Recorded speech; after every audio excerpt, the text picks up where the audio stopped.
Hi, welcome back to our Windows PowerShell course. So far, we have covered two modules, and for today will be module 3. So, to outline what we have covered, we covered a quick intro with Windows PowerShell, that will be module 1, and module 2 more around, getting started and introduction, and we had 6 parts for module 2. Today we will start with module 3, and it's a bit sort of like a deep dive into PowerShell than the previous high-level videos. We're going to cover an overview about the objects and variables, and then later on we will cover pipelines and formatting, data structure and export import, then PowerShell scriptable functions, and at later stages we will go down to remoting, WMI, AD, Exchange, and SQL.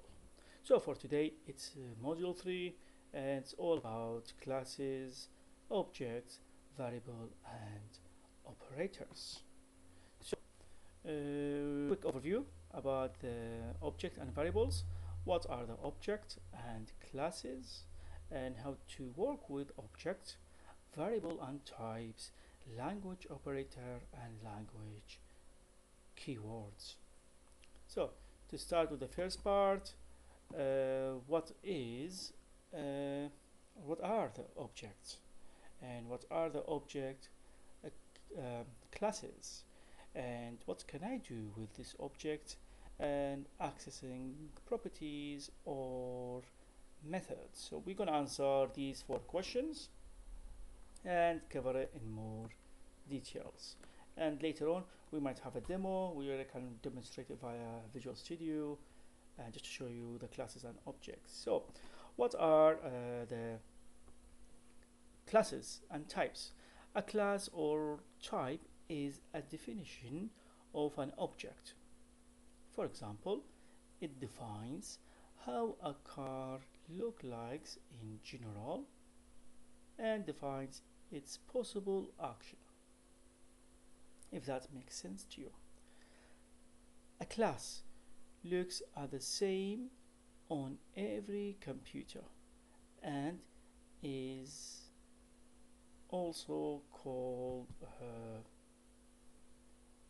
a design time object. So let's have a look. If you can see this color coded, to really understand PowerShell, you need to understand the object.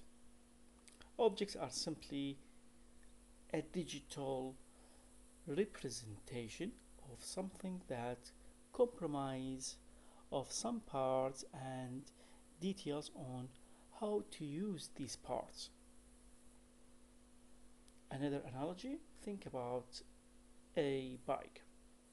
It is made of parts: wheels, pedals, frame, handle, bars, and etcs. We then use this collection of parts as a whole. On a bike, we can pedal, steer left, steering right, and brake. The parts are called properties, whilst the things that can be done to the bike are called its methods. When using objects, all the things are represented by its properties and methods. In PowerShell, pretty much everything is an object. When working with mailboxes, users, process, event logs, or network cards, all are represented as objects and simply comprise of properties and methods. You can see on the screen, like even with the car, accelerating, turning on the car, turning off the car, brake, type of the engine, number of the tires, model name, manufacturer, color, and so on. Hopefully we know what we mean by classes and objects. Now let's we sort of expand around this one. In continuity to the previous topic, a class is a definition of an object. We give an example how the car will look like, in general define its possibility. Also, same thing applies to computer design for an object. For example, the class, it could be manufacturer, manufacturing, model name, a color, number, type of engine, and you can see these could be strings, integers, engine could be class.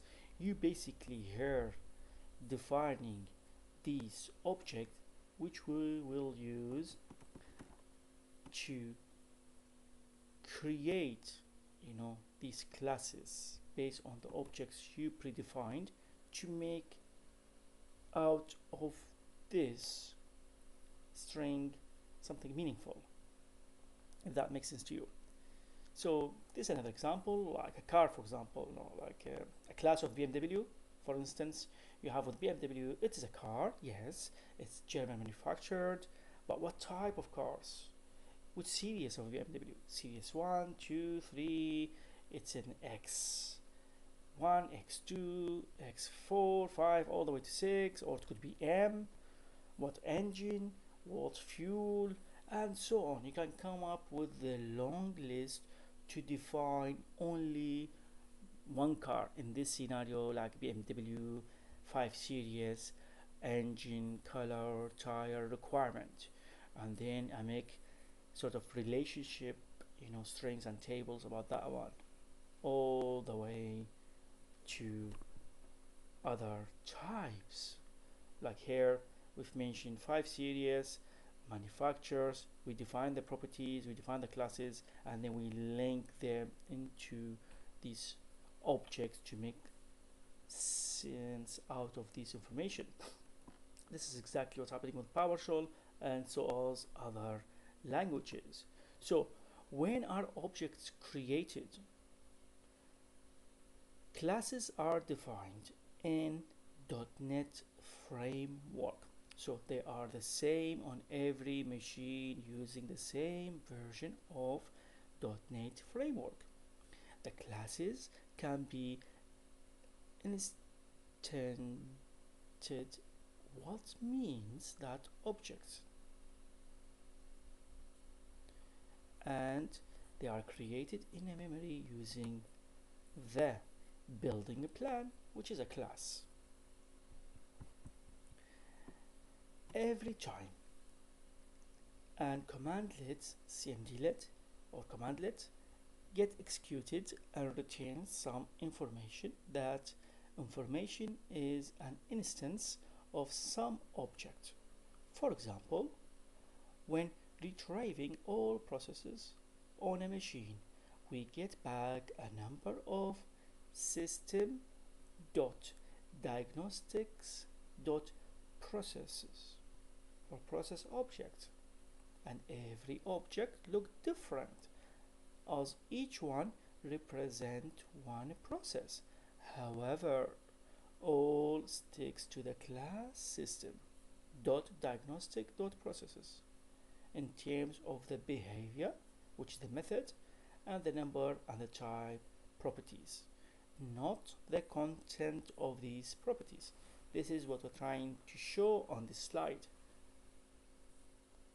We can look at the get-process commandlet, get-event log, get-child item, and then as we mentioned earlier, so the file is like system diagnostics.event log, then you got another system diagnostic.process, and then for input output, and then they will return properties. So the answers always, even if you assign an integer to a variable, it will look like an object, yeah, this value. Hence, whenever commandlet or a functions return data, it's always being an object. Hopefully that makes sense to you to understand how PowerShell return this information. Now, how to create any kind of object? The commandlet, a new object, create any .NET of COM objects if their respective class has a constructor. Give an example: new hyphen object space hyphen type name. In this scenario, system.data.sql client.sql connection. So new object commandlet, and it is system.data.sql client SQL connection. That will return the SQL properties and the connection. $IE equal new object, com object, Internet Explorer dot application, and similar to the above one, but in this scenario it will return Internet Explorer dot application and the properties. So what does that tell us? The new objects commandlet create an instance of .NET Framework or COM object, and you can specify either .NET Framework class or a prog ID of COM object. By default, you type the fully qualified name of .NET Framework class, and the commandlet returns reference to an instance of that class.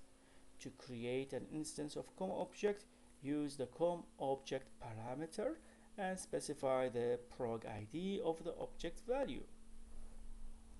Let's expand around this. What does that mean? A new objects provide the most commonly used functionality of the VB script, create object function.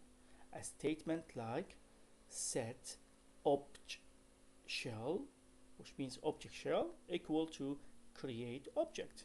Shell.application in VB script can be translated into $OBJ, which is object shell, which equal to new hyphen object hyphen como object, which is shell.application in PowerShell. More around this area, or expanding more, hopefully to give you the image or the message. New hyphen object expand upon the functionality available with Windows script host environment by making it easy to work with .NET Framework object from the command line and within the script. I do have some scripts which maybe I'll attach them later on, or reference where you can obtain them, which will help you around how you can get an object for prog ID or like Outlook appointments or PowerShell with console and so on, around targeting the range, which help us to do some demos maybe. Next is, what can I do with this object? Basically, we defined what they are, we say the classes and object and what they are objects. Now what shall I do with them? The get-member commandlet retrieve all the information about the available methods, properties and so on, which means object providers. It's always the first step to examine the result of commandlet. Get-member offer parameters to filter the output. Filter the output. Have a look at the example on that screen. Get-item, C Windows, pipe it with get-member, get-process, pipe it get-member hyphen type and property or method. We use objects to represent digital component. For example, a Windows service is represented by an object. As with all objects, this service has properties and methods. The properties of the service include service name, status, dependent service, and etc. The method of a service object include start, stop, and pause. PowerShell use objects extensively, so understanding these basic concept is invaluable when writing PowerShell command, to find detail of a surface object using the following basically command or code: get hyphen surface pipe get hyphen member. The technical name of an object is type name, which can be seen in get hyphen member output. The type name of a surface object is system dot surface process dot surface controller.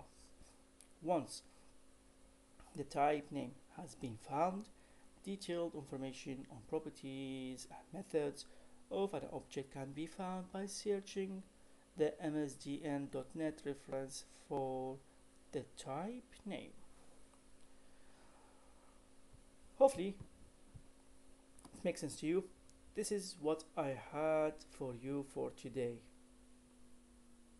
and let's quick recap what we have learned so far. So we started with module 3, and it is all about classes, objects, variables and operators. So far we started with classes and objects. So what we spoke about, we said what are the objects and classes, how to work with objects, variables and types, language operators and language keyword. But we covered only the definition of object and what are object classes, what can I do with this object, and accessing properties. Then I gave you some, I've defined the class or the type of the objects and how they look like. We went through the car scenario or the bike. We said all these parts will make the classes and their objects and how we can make them useful. And then we moved toward that BMW scenario. It could be series 1, 5, 2, all the way it could be X, and each of these series they have different specs, different modules, engines, and these are objects.